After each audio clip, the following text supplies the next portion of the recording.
il est vrai que, en rappel, fin novembre 2020, nous lancions officiellement la démarche bien-être territorial dans un contexte un peu particulier de crise sanitaire, une démarche qui naît d'un constat entre l'agence et ses partenaires sur les limites des indicateurs de richesse, je dirais, traditionnels.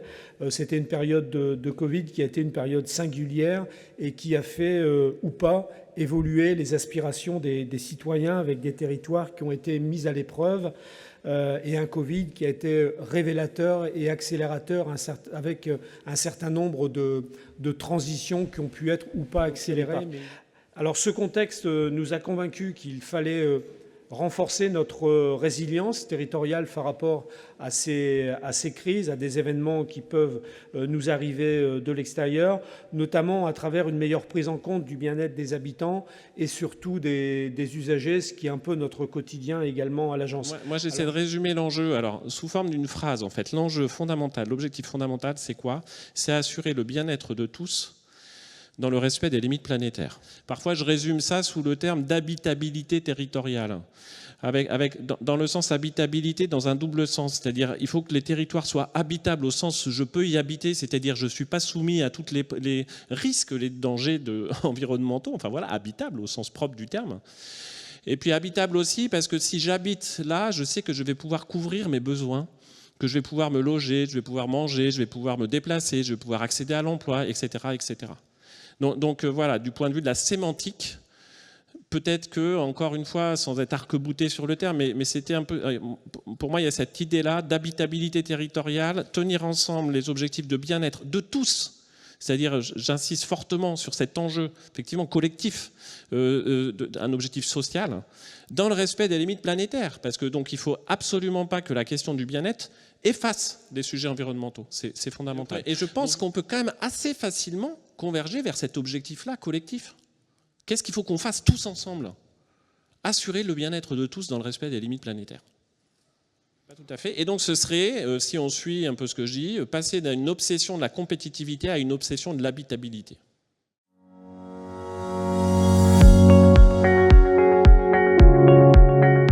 Justement, voilà, pour ce référentiel et afin de mettre en évidence l'ensemble des dimensions contribuant au bien-être territorial, on a élaboré une carte mentale et on s'est inspiré notamment d'ailleurs d'un schéma de l'habité qui a été conçu il y a 10 ans maintenant dans le cadre de travaux pour le Conseil de développement avec des acteurs de la société civile organisés.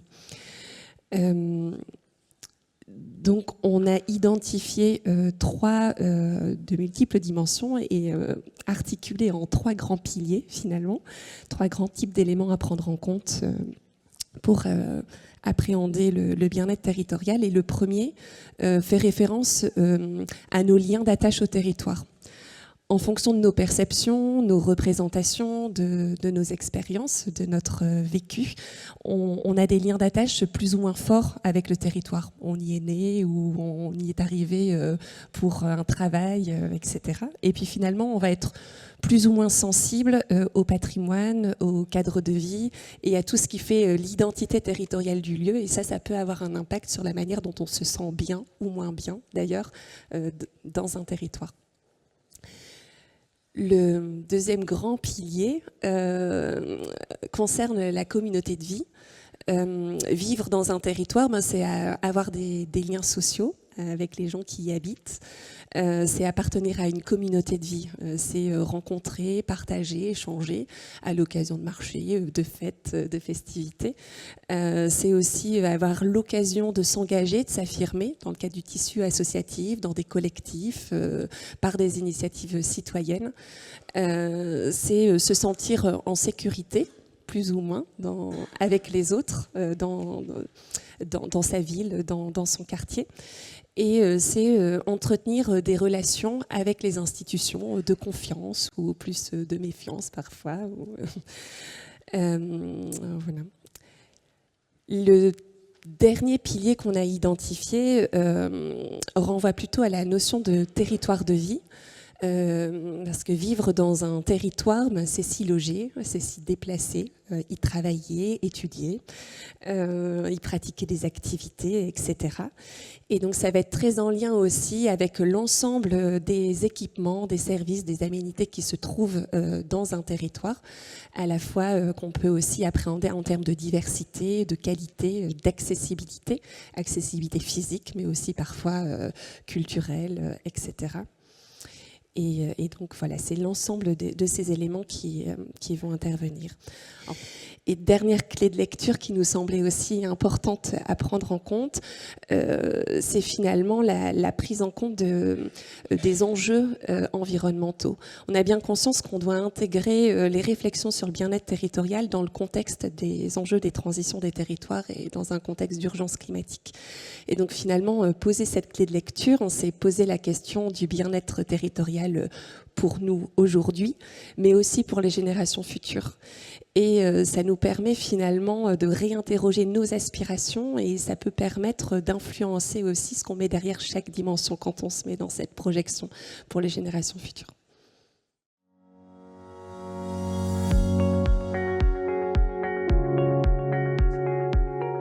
Et donc ce qui est en jeu aujourd'hui, c'est la nécessité de revenir sur les fondamentaux de la participation citoyenne.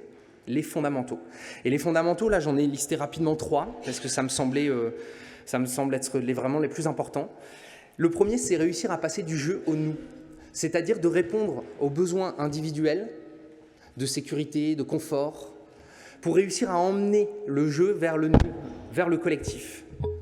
Vers le collectif où on se projette sur le devenir du territoire, on se questionne collectivement sur le devenir du territoire, ce qui fait bien-être sur un territoire. Le deuxième point fondamental, c'est oser porter l'idée, comme le dit Joe Spiegel, qui est un ancien maire à Kingersheim. Je ne sais pas s'il y a des Alsaciens dans la salle. Kingersheim en Alsace. Donc Joe Spiegel a été maire jusqu'au dernier mandat et il a élevé au rang de concept le concept de démocratie construction et de démocratie permanente. Et Joe Spiegel nous dit ce qui est important, c'est de reconnaître que l'essentiel se passe dans les petits matins de la démocratie permanente plutôt que dans l'euphorie des victoires électorales. Et donc ce dont on a besoin, c'est de démocratie permanente, continue, sincère et qui implique, et qui ne se mobilise pas sur une échéance électorale, mais qui va au-delà, dans la durée, avec sincérité, et qui arrive à travailler autour de sujets qui ont du sens pour les territoires, pour les citoyens et pour l'action publique locale. Et puis le troisième point important, c'est le besoin de dialoguer, je l'ai dit tout à l'heure, et de coopérer autour de préoccupations qui sont communes. Et quand je dis préoccupations communes, j'entends par là les communs. On est dans un contexte actuellement de dégradation de nos communs. La ressource en eau, les forêts, l'alimentation, le vivre ensemble. On a besoin aujourd'hui de cheminer collectivement autour de ces communs pour en faire une affaire commune et non pas des objets de confrontation. Et l'échelle locale, c'est une échelle de confiance, c'est une échelle de proximité, à la fois dans le lien que les habitants ont entre eux, mais avec la collectivité, à travers la réalité des problématiques du quotidien, et puis c'est aussi l'échelle de définition des projets de territoire. Et cette échelle locale, elle contribue à la repolitisation du citoyen. Elle contribue à sa repolitisation parce qu'elle permet, grâce à des dispositifs comme les budgets participatifs, comme les chantiers participatifs, comme l'engagement associatif, elle contribue à se réengager dans sa citoyenneté. Comme le disait Patrick Vivray il y a quelques années, la citoyenneté, c'est un projet en construction. Ce n'est pas quelque chose qui est acquis, c'est quelque chose qui s'acquiert au fil du temps. Et donc aujourd'hui, quand je parle de repolitisation au sens d'une reconnexion de l'individu avec ce qui fait commun, avec des sujets collectifs et des organisations collectives. Et donc ce dont nous avons besoin par rapport à tout ça, c'est d'espaces de discussion. C'est d'espaces de discussion qui nous permettent de dessiner collectivement des récits qui soient partagés et qui soient désirables. Des espaces de discussion qui n'ont pas peur, d'oser parler complexité. La complexité, c'est ce qui fait la richesse des solutions qu'on doit trouver. La démarche de bien-être territorial qui a été engagée par l'agence d'urbanisme, ce n'est pas un sujet simple, c'est un sujet d'une extrême complexité. Mais c'est justement parce que c'est complexe qu'on trouve des ressources insoupçonnées. Et la complexité, c'est aussi ce qui nous éloigne du simplisme. Le simplisme étant quand même le tremplin idéal vers les populismes. Le deuxième point fondamental, c'est de reconnaître dans ces espaces de discussion toutes les expertises. On parle souvent d'expertise d'usage des citoyens, qui est la plus connue, qui est la plus sollicitée. Mais on oublie aussi les expertises techniques, qui s'acquièrent grâce à des métiers, à des compétences, à des passions, et puis aussi des expertises militantes, parce qu'on a tous des engagements, des combats, des convictions, des causes, et que ces causes-là, elles peuvent être mises au service d'un collectif dans des démarches territoriales.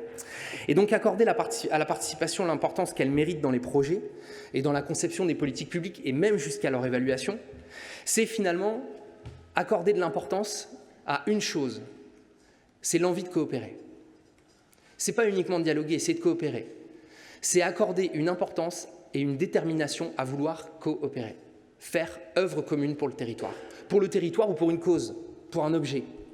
Vouloir le faire ensemble, en reconnaissant que les autres ont leurs propres identités, leurs propres ressources et leurs propres contraintes, mais qu'on a besoin de ça pour alimenter la discussion. Et je terminerai par ça, le bien-être territorial, finalement, pour introduire sur la séquence d'après, cette démarche, elle ramasse tout ce qu'on vient de se dire, tout ce qu'on vient de partager. Elle ramasse à la fois la nécessité de réfléchir sur ce qui fait commun entre nous, sur ce qui fait sens pour soi, ce qui nous attache à un territoire, et ce qui nous sécurise, et ce qui renforce notre identité collective et nos identités personnelles sur un territoire. Et donc c'est effectivement une nouvelle boussole. Le titre est là, et d'ailleurs il n'y avait pas de point d'interrogation dans le titre, et donc affirmons-le, c'est une nouvelle boussole pour les territoires et pour des citoyens qui ont besoin de nouveaux repères, on l'a vu au début. Ils ont besoin de nouveaux repères, et donc ça ouvre une question que je vais lancer à la table ronde, et qui la reprendra si elle le souhaite. Est-ce qu'on n'est pas là à un moment idéal d'une rencontre idéale entre de nouveaux outils de mesure qui apparaissent et des aspirations citoyennes à la participation pour repenser le développement de nos espaces communs et de notre identité collective? L'idée, c'est aussi de déployer d'autres narrations, de déployer d'autres imaginaires finalement, et de le faire éventuellement aussi sans concession, c'est-à-dire ne pas se cacher derrière le petit doigt de ce qui ne va pas non plus. Le quatrième point, me semble-t-il, c'est qu'on est dans une période d'incertitude absolument radicale. Et la période d'incertitude radicale qui marque le changement climatique, mais bien autre chose aussi, elle nécessite inévitablement des réponses qui vont être de plus en plus flexibles, de plus en plus adaptées et de plus en plus localisées. Et donc, au fond, si on a pensé en amont, avant que ces grandes catastrophes n'arrivent, dans cette période d'incertitude radicale, la question de comment penser le monde et comment avoir des narrations sur le monde qui est devant nous et qui est très incertain, ces réponses flexibles, adaptées, localisées, eh bien, permettront peut-être des formes de planification multiniveau plus intéressantes. Et puis, je vais ajouter 2 éléments. Le territoire, c'est un espace de proximité dans tous les sens que peut comporter la proximité, dans lequel l'idée d'un bien-être collectif, moi je n'aime pas tellement, vous le savez, hein, je suis dans ce groupe projet, mais je n'aime pas l'idée de bien-être. Mais j'aime bien l'idée d'un bien-être collectif. Si on peut ajouter tout de suite collectif à l'idée de bien-être, alors je suis un peu plus rassurée. Et puis en période d'effondrement, parce qu'il faut utiliser les termes, en période d'effondrement, et les gens peuvent dire, oui, mais vous êtes un peu noir, un peu pessimiste. Mais ce qui se passe dans le Pas-de-Calais, là, autour de là, c'est un effondrement. Pour les gens qui le vivent, c'est un effondrement. Eh bien, qu'est-ce qui comptera le plus au moment de l'effondrement? Quelles seront les institutions de notre humanité? Eh bien, une partie des institutions qui nous permettront de conserver notre humanité en période d'effondrement, il faudrait faire une enquête, là, hein, je vais en parler à Grégory Marlier, mais sur ce qui se passe actuellement dans la vallée de l'Aa, etc. Quelles sont les institutions qui permettent de conserver notre humanité? Pour partie, ce seront des institutions de la solidarité de proximité. On le voit, les gens le disent quand ils sont interrogés. On a pu être aidés, etc. Et donc, il me semble que rien que pour toutes ces raisons-là, la question du territoire, elle est absolument essentielle. J'attire notre attention collective autour du fait que ce n'est pas peut-être vers les données subjectives qu'il faut aller prioritairement, mais essayer, comme vous le faites, de construire un petit peu des constructions collectives, de conventions partagées, peut-être temporaires. Il faudra revenir dessus, parce que dans 5 ans, nos problématiques auront changé. On est dans une incertitude radicale sur comment préserver les richesses que nous avons en commun sur nos territoires pour pouvoir éventuellement continuer à vivre, tout simplement. Alors là, je renvoie notamment à un texte que je trouve assez passionnant qui est sorti en septembre dernier de Pierre Charbonnier sur comment sortir de l'impasse climatique. Et bon, il évoque tout un ensemble de choses vraiment intéressantes sur ce sujet-là. Et il explique aussi que, bon, lui sa thèse, c'est qu'il faut qu'on arrive à produire un récit positif des transitions.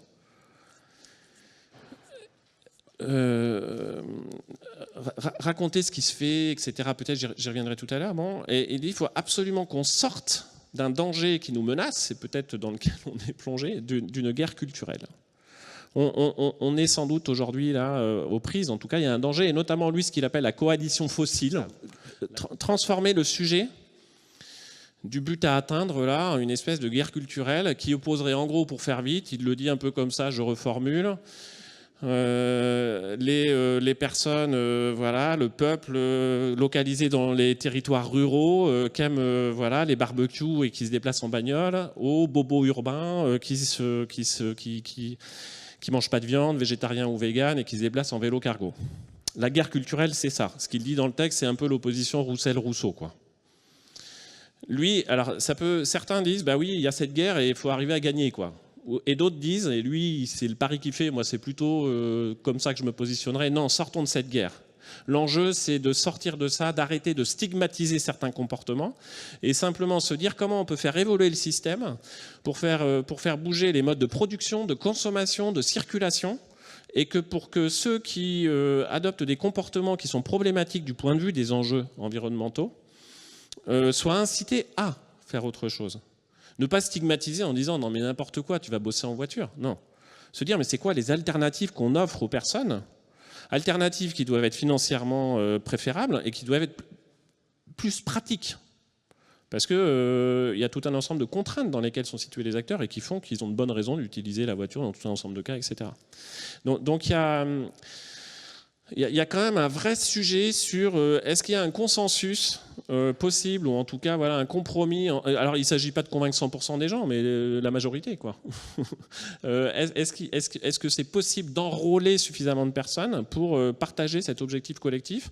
Bon, ben, certains vont dire oui, mais on est dans la guerre, voilà, on voit bien. Et on voit bien que la coalition fossile, comme dit Charbonnier, là, elle est en train de remporter des points, là, hein, toutes les élections, les unes après les autres. Hein. Et donc son souci à lui dans son texte, et que je partage, c'est dans quelle mesure on peut voir émerger une coalition post-fossile porteuse d'un discours mobilisateur et positif.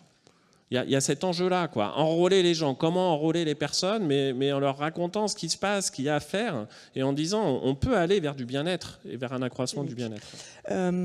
Aussi, pourquoi on s'investit? Parce que en fait, cette démarche, elle propose des nouveaux modes de faire. Déjà dans la gouvernance du projet, parce que c'est une gouvernance qui est partagée, et puis aussi dans l'association des parties prenantes. Et ça, c'est des modes de faire qui deviennent indispensables pour proposer des politiques publiques qui soient acceptées, qui soient comprises. Et donc voilà. Et donc ce sujet-là, pour nous, c'est vraiment un sujet propice pour questionner notre positionnement en tant qu'agence, en tant qu'acteur du territoire, sur la définition des politiques publiques, et donc vis-à-vis l'association des parties prenantes, de la participation citoyenne et de l'expertise d'usage dont on a parlé.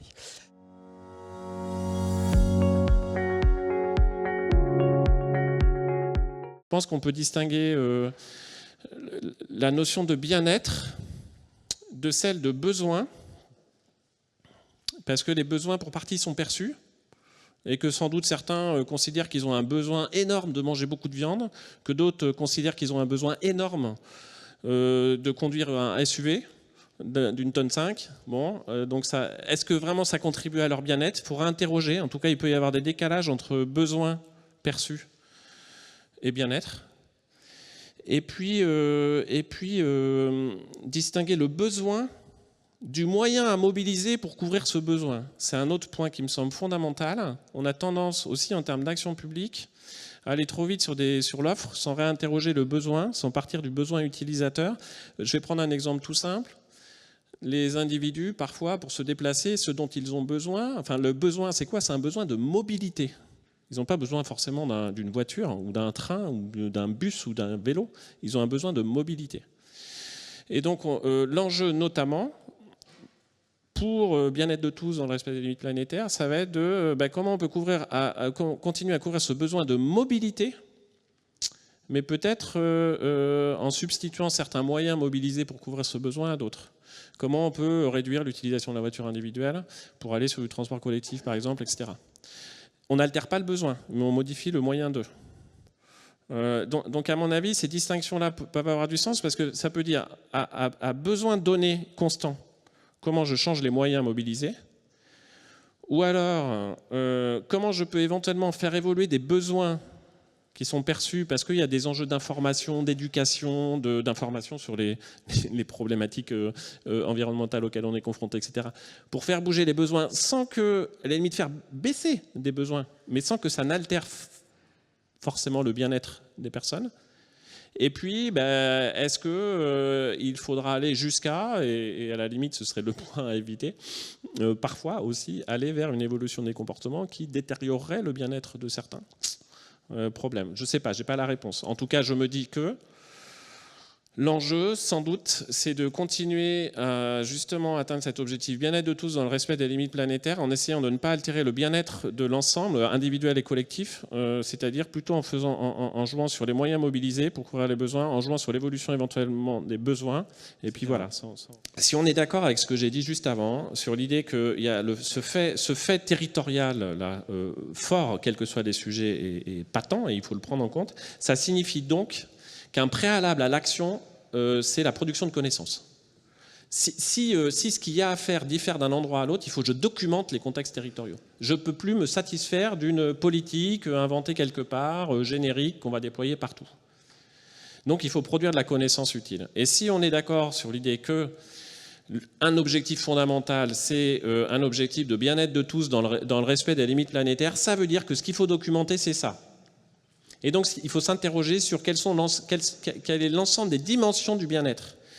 Quelles sont les limites planétaires à respecter. Quels sont les indicateurs mobilisables sur tous ces sujets-là.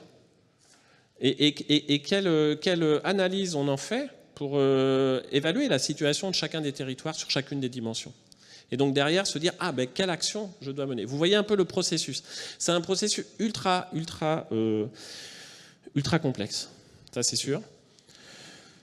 Donc il y a cet enjeu de connaissance. Encore une fois, il faut, là c'est pareil, documenter à la fois tout de suite, peut-être c'est pour insister sur ce que tu disais Florence, tout de suite les questions de bien-être et limites planétaires. Enfin voilà, il faut pas faire attention à ne pas glisser que sur la question sociale, on va dire. Il faut tenir en même temps les deux sujets, sociaux et environnementaux. Ça me semble fondamental. Okay. Et puis, dernière chose, je pense que l'une des plus-values aussi de la démarche, c'est un peu d'enrichir la dimension bien-être de l'adaptation au changement climatique. C'est-à-dire que, alors pour différentes raisons, sur les dernières années, les travaux qu'on a menés avec Florence, mais menés aussi par d'autres, on a surtout développé le volet social du bien-être. La question du changement climatique, cet enjeu n'était pas aussi prégnant qu'il l'est aujourd'hui, quand on a notamment travaillé sur l'indice de santé sociale. Puis il y avait aussi un manque de données, et aujourd'hui les choses s'améliorent un peu. Je vois tout le travail qui est mené par l'Observatoire climat du CERD. On a beaucoup de nouvelles données très fines qu'on n'avait pas, ne serait-ce qu'il y a 3-4 ans. Et donc je pense que du coup aussi une grosse plus-value de notre démarche collective sera certainement un peu de muscler la dimension adaptation au changement climatique dans le référentiel du bien-être territorial.